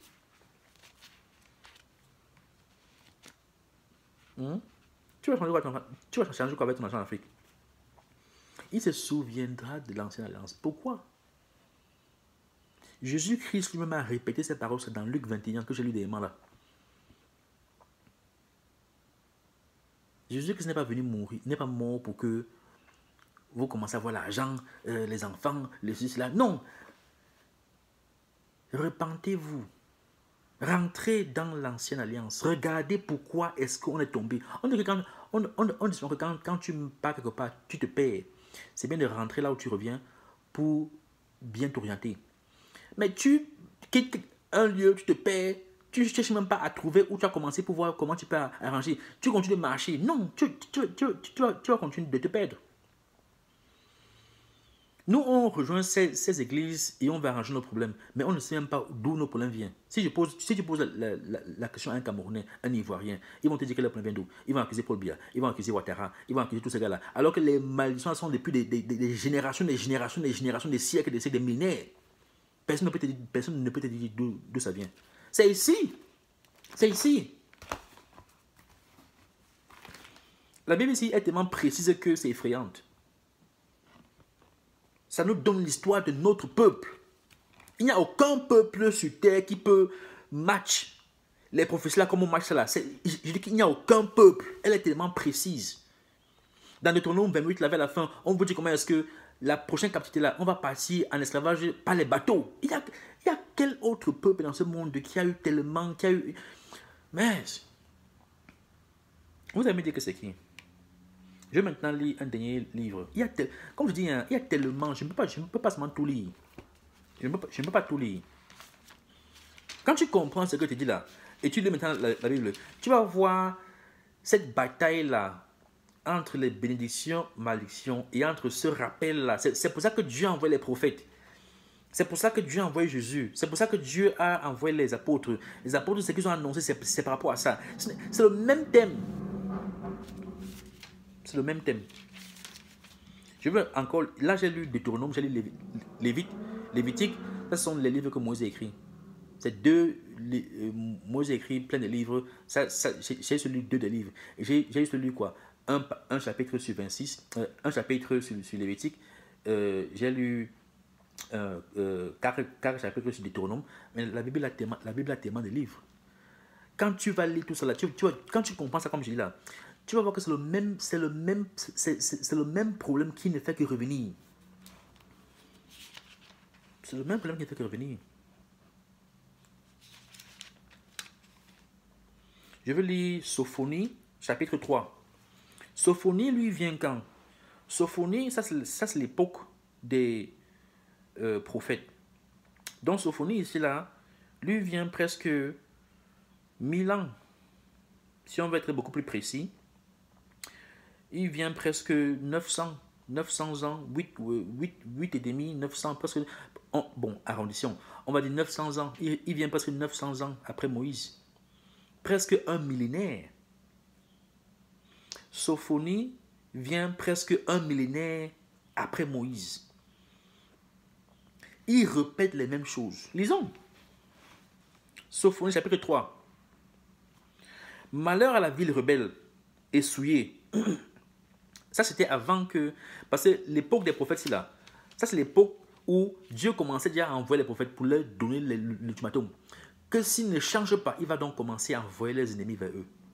Et ça va commencer avec les Assyriens et en plus les Babyloniens. Les Assyriens ont conquis Israël du nord, Babylone est venue conquérir Israël du sud. Le même thème, lisons. Malheur à la ville rebelle et souillée, à la ville pleine d'oppresseurs. Elle n'écoute aucune voix. Elle n'a point égard à la correction. Elle ne se confie pas en l'Éternel. Elle ne s'approche pas de son Dieu.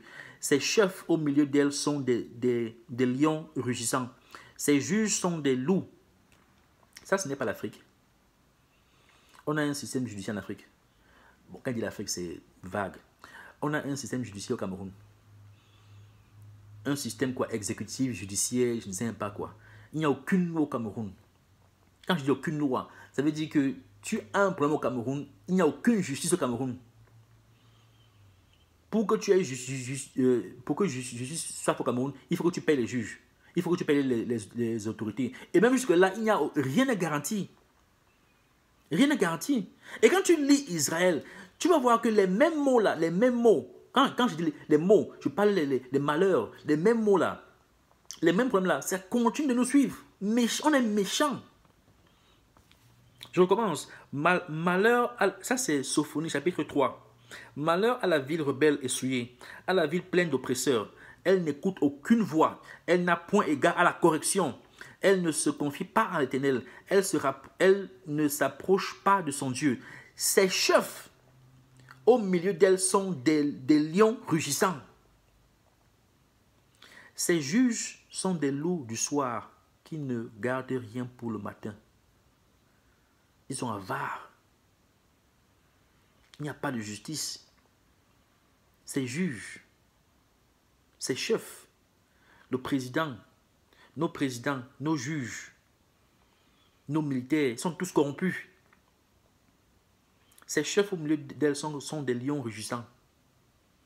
Ils rugissent pour faire quoi? Pour nous assoupir, pour nous effrayer, pour nous brimer.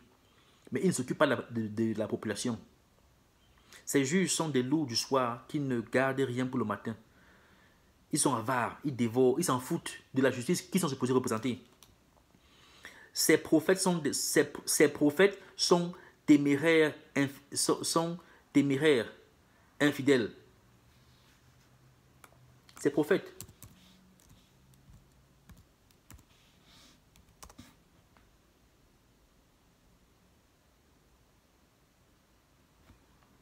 Ces prophètes.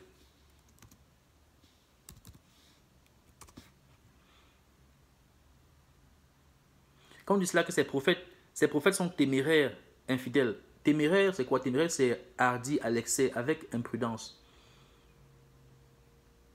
Audacieux, aventureux. Ces prophètes sont téméraires, infidèles. Infidèles. Ces prophètes, nos prêtres, nos pasteurs, les gens qui sont supposés avoir les visions pour nous.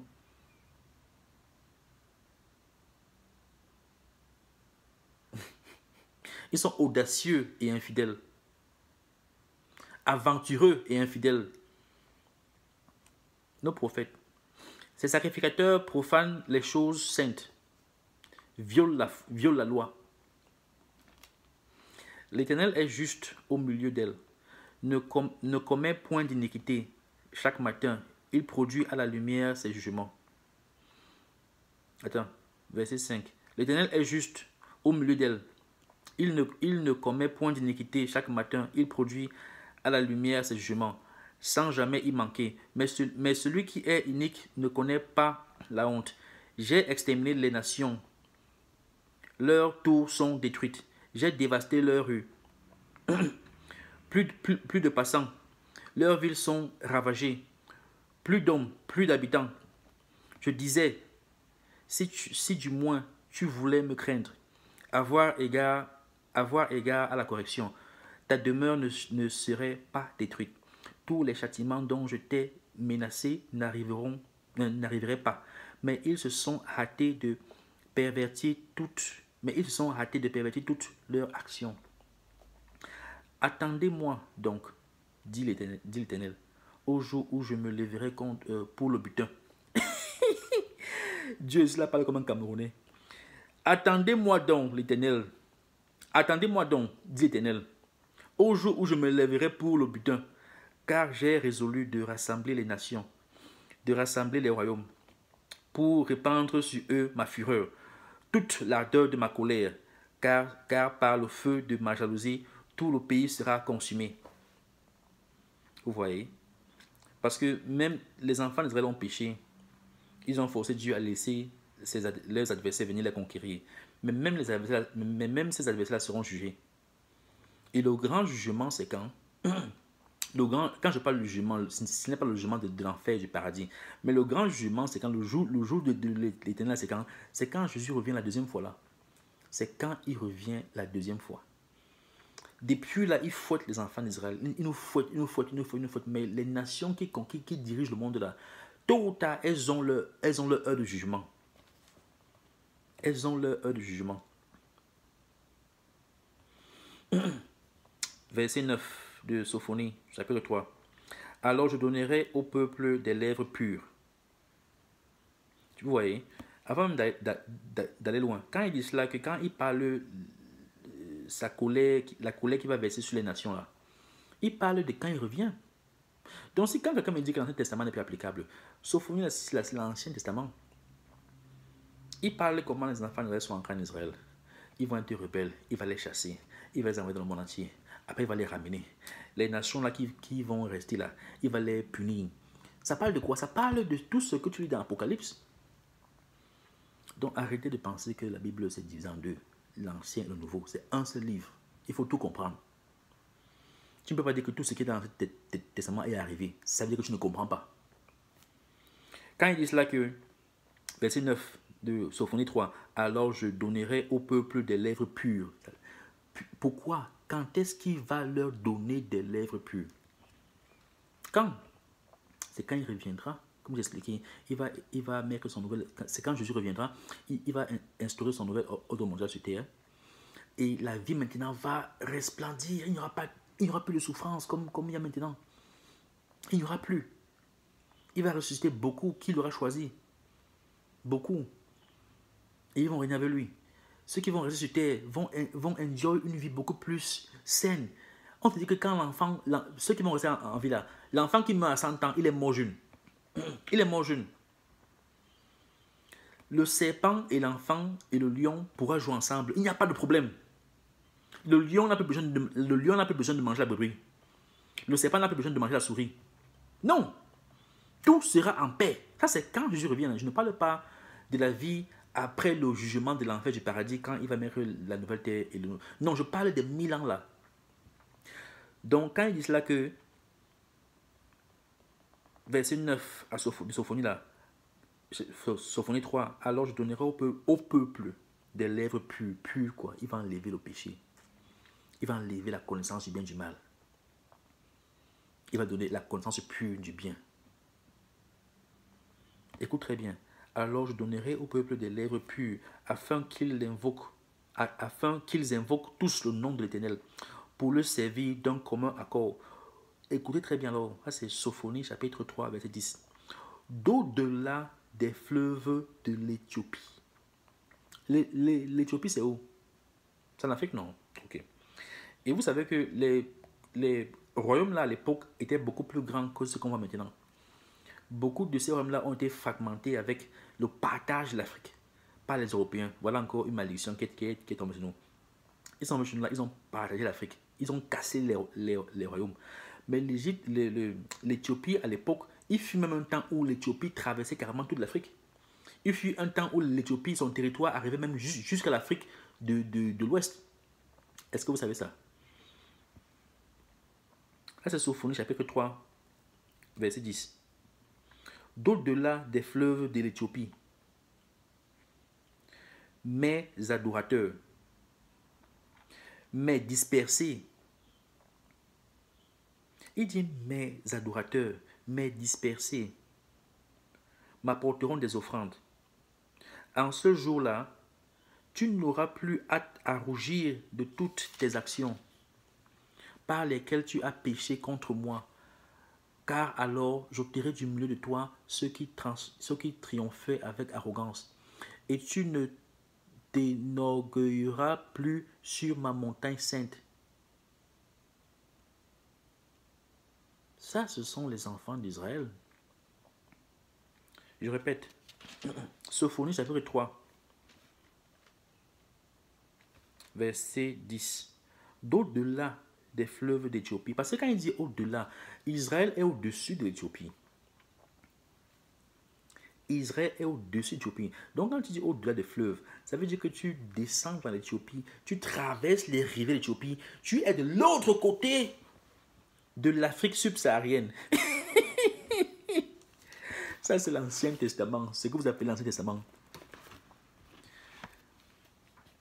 D'au-delà des fleuves d'Éthiopie, mes adorateurs, mes dispersés. Pourquoi on les appelle dispersés? Parce que Dieu a dit qu'il fallait les disperser dans tout le monde entier. Mais une grande partie a fui où ils ont fui en Afrique. Surtout quand Rome est venu saccager l'Afrique, là. Saccager Jérusalem. Les montagnes dans lesquelles Jésus leur demande de fuir là, c'est l'Afrique. Parce que, et voilà aussi un truc qui est symbolique, j'avais dit ça dans une de mes vidéos. Quand Hérode a voulu tuer Jésus, Marie et Joseph a pris Marie, non? Et Jésus, ils sont partis où? Ils sont partis en Égypte.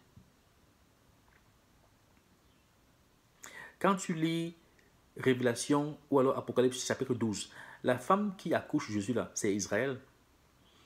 Quand elle accouche là, elle fuit où? Elle fuit dans le désert.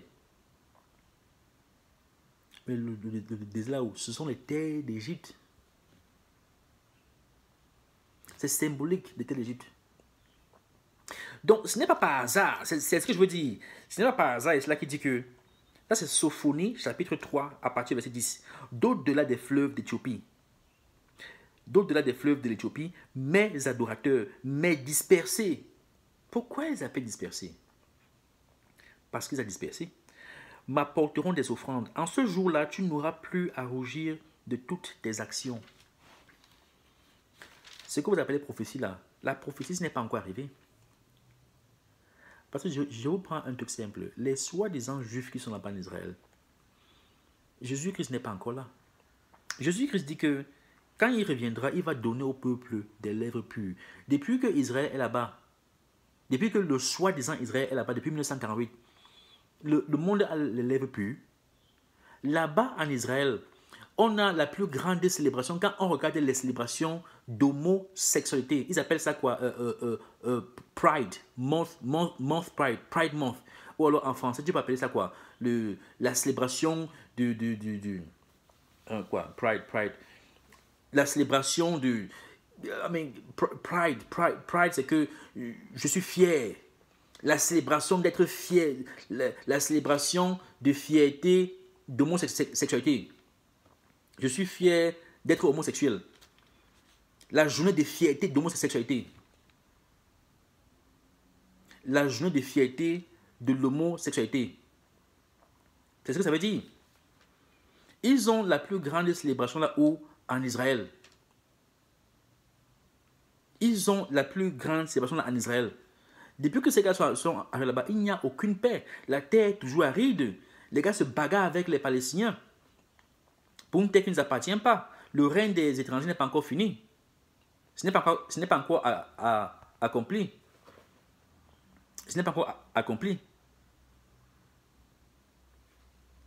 Ce n'est pas encore accompli. Oh. Ce n'est pas encore accompli. Donc comment est-ce qu'ils peuvent être les enfants d'Israël? Et je dis que quand ils vont rentrer sur cette terre-là, il va donner au peuple une langue pure. Des lèvres pures. Il y a quelle pureté dans le monde là? On est au bord de la Troisième Guerre mondiale. Mais Israël est là-bas depuis 1948. Posez-vous la question. Donc, et cela, il dit, d'au-delà des fleuves d'Éthiopie, mes adorateurs, mes dispersés m'apporteront des offrandes. En ce jour-là, tu n'auras plus à rougir de tes actions par lesquelles tu as péché contre moi, car alors j'ôterai du milieu de toi ceux qui triomphaient avec arrogance. Il va enlever les pécheurs. Et tu ne t'énorgueilleras plus sur ma montagne, ma montagne sainte. Je laisserai au milieu de toi un peuple humble et petit, qui trouvera son refuge dans le nom de l'Éternel. Les restes d'Israël ne commettront point d'iniquité. Ils ne diront point de mensonges, et il ne se trouvera pas dans leur bouche une langue trompeuse, mais ils péteront, ils se reposeront et personne ne les troublera. Ça veut dire que quand ils vont rentrer, il y aura la paix. Il y aura la paix. La vie va s'améliorer. Les peuples auront une langue pure, des lèvres pures. Jésus-Christ va régner, il y aura la paix sur terre. Depuis que les Juifs sont là-bas, il y a que la paix sur terre. Et il te dit d'où ces gens viendront. Il te dit au-delà des rivières d'Éthiopie. Ces dispersés vont revenir. Donc quand ces gars-là ont fui, ici là on vous dit où ils ont fui. Ils ont fui en Égypte, ils ont traversé l'Égypte, ils ont traversé l'Éthiopie, ils sont répandus au-delà des rivières d'Éthiopie. Donc si aujourd'hui nous sommes en Afrique de l'Ouest, en Afrique du Sud, en Afrique de l'Est, c'est normal, c'est tout un peuple, les Bantous. Les Bantous là, c'est qui? Ils viennent d'où? On ne nous a jamais dit. Pour les Blancs, notre histoire commence là, chez Cameroun, Nigeria, après ça, on se répand. Après un jour, on est esclave, et après voilà. Après le Blanc vient un jour, il nous divise, et après on nous vend comme esclaves, et puis voilà notre histoire. On n'a aucune histoire. Tous les peuples de cette terre ont une histoire, sauf nous. Sauf nous. Tout ça pourquoi? Parce qu'on n'a pas d'histoire. Et on subit les malédictions que Dieu a mis sur nous. Au-delà des rivières d'Éthiopie. Au-delà. Il vous montre où on est. Mais ce n'est pas seulement là où on est. Il nous a répartis dans le monde. Et il a expliqué qu'il va envoyer dans Deutéronome 28, là, il va envoyer des navires et on va nous répartir dans le monde. Car, je laisse ça entre vos mains. Vous dites-moi qui sont ces gens-ci dont on parle. Et si vous reconnaissez que c'est nous, il faut aussi admettre que les prophéties là continuent de s'appliquer sur nous. Donc si Jésus est mort il y a de cela 2000 ans, et on continue de subir ce sort-là, est-ce qu'on comprend vraiment pourquoi Jésus est venu? Est-ce qu'on comprend? C'est la question qu'on a se poser. Et qu'est-ce que Dieu a tout demandé aux enfants d'Israël? Il faut rentrer lire. Sinon on va commettre les mêmes erreurs et on continue, c'est pour ça qu'on souffre. C'est pour ça qu'on souffre. Verset 14. Pousse des cris de joie, fille de Sion. Pousse des cris d'allégresse, Israël. Réjouis-toi et triomphe de tout ton cœur, fille de Jérusalem. L'Éternel a détourné tes châtiments. Il a éloigné ton ennemi. Le roi d'Israël, l'Éternel, est au milieu de toi. Et tu n'auras plus de malheur à éprouver. Ça, c'est quand Jésus viendra régner sur terre pendant 1000 ans. Donc, comment tu comprends les 1000 ans sur terre là quand tu lis Apocalypse? Viens ici. Verset 16. En ce jour-là, on dira à Jérusalem, ne crains rien. Sion, que tes mains ne s'affaiblissent pas. L'Éternel, ton Dieu, est au milieu de toi comme un héros qui sauve. Jésus sera là, il sera parmi eux. Il fera de toi sa plus grande joie. L'Éternel sera content qu'il y a d'autres peuples qui sont restés pour le servir. Mais Israël particulièrement, c'est son chouchou. C'est son chouchou. Mais c'est comme ça que nos parents sont en Afrique. Nos parents fouettent sévèrement. Nos parents sont beaucoup plus sévères avec le fils aîné. Pourquoi? Parce que tu es le fils aîné. Ils mettent tous leurs espoirs sur toi. Quand tu tentes d'échouer, on te fouette bien. Quand les petits viennent après, là, eux, ils font des conneries, les parents les laissent. La Bible dit que Dieu a pris Israël comme son fils aîné. Verset 17. L'Éternel, ton Dieu, est au milieu de toi, comme un héros qui sauve. Il fera de toi sa plus grande joie. Il gardera le silence dans son amour. Il aura pour toi des transports d'allégresse. Je rassemblerai ceux qui sont dans la tristesse, loin des fêtes solennelles, ceux qui sont sortis de son sein, de ton sein. Le pauvre pèse sur eux. Voici en ce temps-là, j'agirai contre tous tes oppresseurs. Il va juger les nations. Il va les juger sévèrement. Il va juger les nations, mais il va aussi juger les rebelles d'Israël. Donc faites attention. Voici en ce temps-là, j'agirai contre tous tes oppresseurs. Je délivrerai des boiteux et je recueillerai ceux qui ont été chassés. Je ferai d'eux un sujet de louange et de gloire dans tous les pays où ils sont en pauvres. En ce temps-là, je vous ramènerai. En ce temps-là, je vous rassemblerai, car je ferai de vous un sujet de gloire et de louange parmi tous les peuples de la terre, quand je ramènerai vos captifs sous vos yeux, dit l'Éternel. Il parle à qui? Il parle à Israël. La Bible aussi, je pense que je vais arrêter là. La Bible aussi, c'est premièrement une histoire. C'est clair que ça parle de la création, ça parle de Dieu d'abord, ça parle de la création, ça parle de comment est-ce que l'homme est tombé et comment est-ce que Dieu se bat pour sauver l'homme. Et il a accompli avec Jésus-Christ. Et c'est une bonne chose, pas seulement pour Israël, mais aussi pour le monde entier. Ok, parce qu'il n'y a personne qui peut hériter du royaume à venir s'il ne passe pas par Jésus-Christ. Mais en dessous de ça, c'est une histoire d'amour entre Dieu et son peuple, entre Dieu et sa femme. C'est une histoire d'amour. Et particulièrement Israël. Particulièrement Israël. Quand tu lis toute la Bible, c'est comme un homme qui bat, c'est comme un homme qui se chamaille avec sa femme. Et tellement sa femme est rebelle, il la chasse de la maison. Il la chasse. Et il la soumet à toutes sortes de punitions. Mais tellement il aime sa femme, il s'assure que même comme il l'a chassé, même comme ses enfants se sont repartis dans le monde entier, il s'assure qu'ils ne meurent pas tous. Il s'assure qu'il y a un petit nombre qui reviendra. Et ce nombre-là, il va leur donner un cœur pur. Même ceux qui sont morts durant les années, les siècles, les millénaires, ceux qui l'ont suivi, ceux qui l'ont écouté, ceux qui ont obéi, il va les ressusciter et ils vont régner avec lui. C'est une histoire d'amour entre Dieu, entre Jésus-Christ et Israël. Donc, je vous demande, vous, mes frères bantous, que ouvrez vos yeux par rapport à cette compréhension-là. Parce que quand tu comprends ça, tu comprends pourquoi on est là où on est. J'ai dit tout ça. Cherchons à comprendre pourquoi on est là où on est. Si tu ne comprends pas là où tu es, tu ne comprends pas d'où tu viens, tu ne comprends pas qui tu es, comment tu sauras, comment tu sauras où aller? Tu ne sauras pas où aller.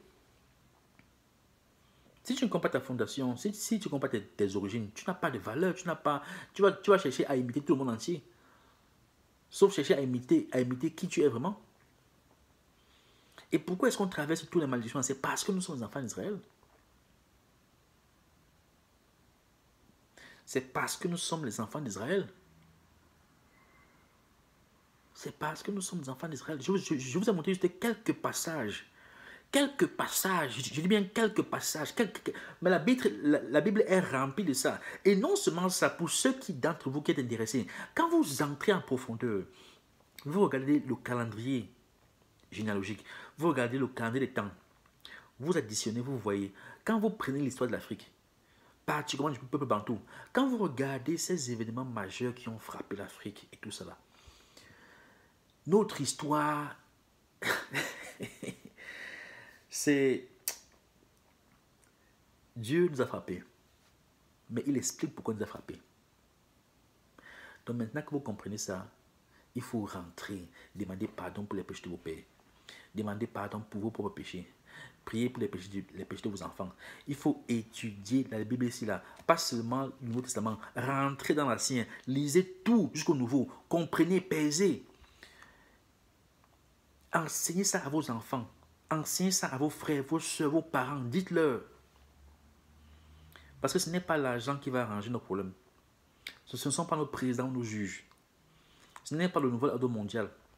Jésus a déjà expliqué comment est-ce que tout ça va se dérouler. Il y aura des guerres et des guerres et des guerres et des guerres et beaucoup parmi nous vont mourir. Mais Jésus même sait quand il va nous ressusciter. Parce que les promesses que Jésus a faites, ce n'est pas pour le monde ici. C'est pour le monde à venir. Le monde ici est supposé disparaître. Toutes les richesses qu'on a dans ce monde, ta voiture, ton dollar, ton euro, tes maisons, tes enfants, c'est supposé disparaître. Ce n'est pas ici là que quand Dieu parle des promesses qui promet là, ce n'est pas ici. Ça ne veut pas dire que si tu obéis à la voix de Dieu, il ne peut pas te bénir ici là. Il peut te bénir ici, je ne refuse pas. Mais les choses qu'on a dans ce monde, c'est temporaire. Tout ce qu'il te donne ici là est temporaire. C'est ce qui viendra dans l'autre monde qui est éternel. C'est pour ça qu'il dit que même si je t'ai donné un peu d'argent aujourd'hui, je t'ai donné une femme, des enfants, je t'ai donné une maison, la voiture, ne t'accroche pas dessus comme si, gars, sans ça, non, c'est temporaire. Et même dans le monde à venir, on aura une meilleure compréhension de qui Dieu est. On sera beaucoup plus riche, mais on ne va pas s'accrocher comme ça au matériel. Parce que c'est de l'idolâtrie. Même dans le monde à venir là, on va devoir être humble. Il y aura la richesse, il y aura à manger pour tout le monde. On va jouir des bénédictions que Dieu a mises sur Israël là. Le monde entier va jouir de ça dans le monde à venir. Mais même jusque-là, c'est d'abord Dieu. Donc c'est important que vous compreniez ce que je suis en train de dire là. Et ce n'est pas moi qui dis, c'est la Bible qui dit. Mais le but de ces enseignements, c'est pour vous montrer que nous sommes les enfants d'Israël. J'ai juste lu quelques passages. Il y a tellement de parallélisme. Je vous ai parlé du calendrier. Ça alors, c'est un autre niveau. Le calendrier, alors, c'est un autre niveau. Là, je ne fais que lire. Quand je lis ça, je regarde notre histoire. Il n'y a aucun peuple qui match les prophéties là comme nous. Il n'y a aucun. Je dis qu'il n'y a aucun. Aucun. Partout nous sommes, en Afrique, en Amérique, en Asie, en Europe, chez les Arabes, nous sommes les aucun. La Bible ici est d'une précision incroyable. Incroyable. Donc pour ceux parmi vous qui allez regarder cette vidéo aussi, étudiez les passages que j'ai dit. Lisez, cherchez à comprendre, demandez à Dieu, travaillez avec l'Esprit Saint. L'Esprit Saint est encore là. Parce que quand vous lisez dans 2 Thessaloniciens, oui, que Paul a écrit, il parle justement comment est-ce que il y a une force là maintenant qui arrête l'antéchrist pour se manifester à force.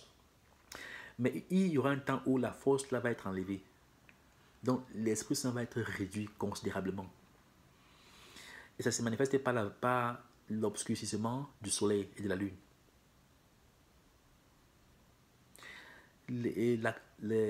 Ce qui représente quoi? La croissance, l'augmentation de l'obscurité. Pour ceux qui ont les yeux pour voir.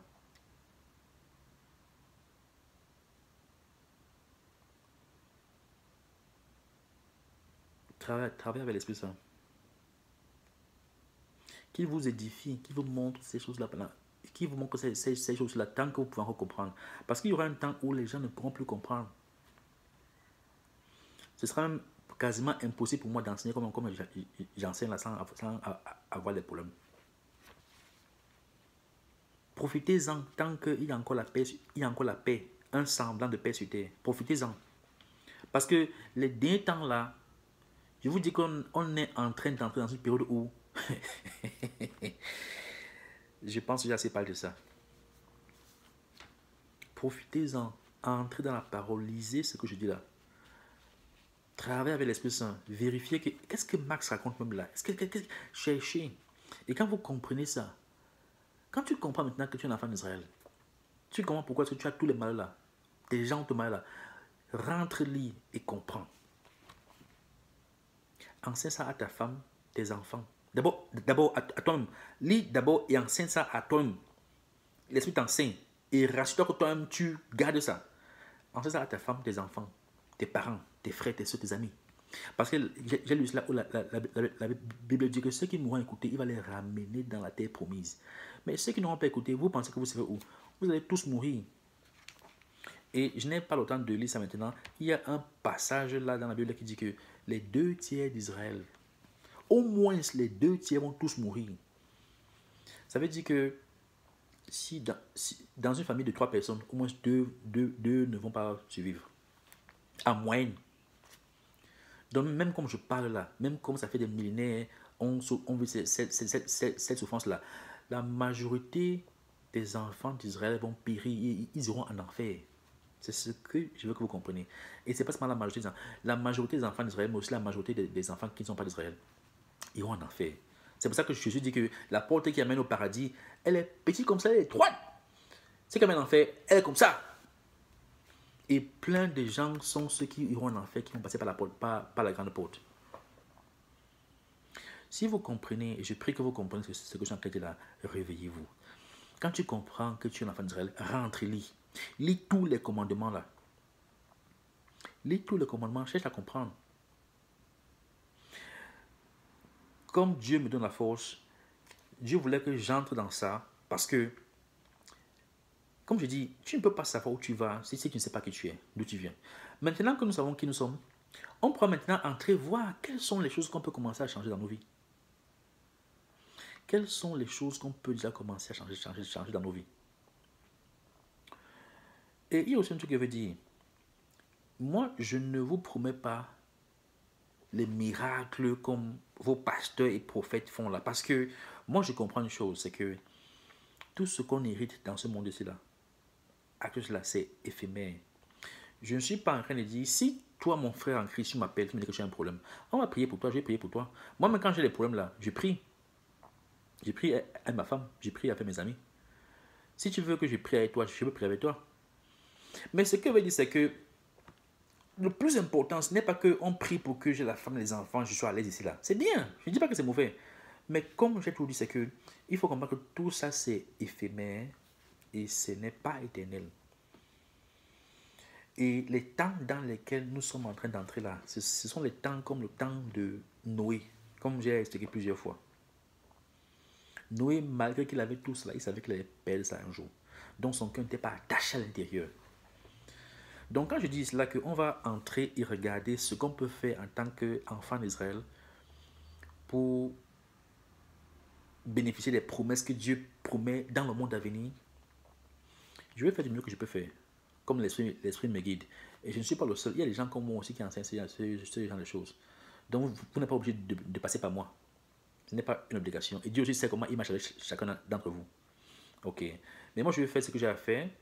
Et on va maintenant essayer d'entrer dans les lois, le calendrier, les fêtes à célébrer, les ceci, les cela. Toutes les choses que Dieu nous a dû reprocher là, on va rentrer et on va examiner l'un après l'autre, l'un après l'autre, l'un après l'autre. Parce que c'est là d'où notre problème vient. C'est important. Si tu ne comprends pas ça, voilà. Et les plus grandes bénédictions que Dieu promet pour nous, c'est pas ici. C'est dans le monde à venir. Parce que lui m'a dit à ses apôtres que si vous me suivez, vous voulez être comme moi. Le monde m'a détesté, il va aussi vous détester, il va vous haïr. Le monde m'a tué, il va aussi vous tuer. Donc il n'y a pas de garantie que parce que tu suis Jésus-Christ, tu auras la maison, la femme, les enfants. Il n'y a pas de garantie. Si Dieu veut que tu aies ça, tu auras ça. S'il ne veut pas que tu aies ça, tu n'auras pas ça. Si Dieu veut que tu vives jusqu'à ce qu'il revienne, tu vas vivre. S'il veut que tu meurs avant ça, tu meurs avant ça. Mais le plus important, c'est que tu meurs maintenant ou plus tard, c'est Dieu tant que tu es encore en vie. C'est le. Parce que là, il a dit, il ne faut pas avoir peur de celui qui tue le corps seulement, mais aie peur de celui qui tue le corps et l'âme en enfer. Jésus-Christ a été tué, ressuscité. Ses apôtres sont tués, les prophètes tués. Vous pensez que parce que vous êtes en vie, vous êtes supérieur à eux. Vous pensez que parce que vous êtes en vie, vous êtes supérieur à ces prophètes-là? Non. Non. Donc c'est le genre de mentalité-là que je veux qu'on ait. Donc il faut qu'on rentre derrière. Lisez la Bible. Regardez ça comme je vous montre là. Demandez à l'Esprit Saint de vous guider. Et surtout, partagez. Parce que comme j'ai toujours dit, si tu connais la vérité et tu ne préviens pas ton frère, Dieu, Jésus, ils vont te demander le sang de ces gens-là. Et si tu n'as rien fait pour eux, toi-même, tu risques d'aller en enfer. Bon, passez une bonne soirée. Que Dieu vous bénisse. Bon sabbat. Dans la paix du Christ. Ok, merci. Bye.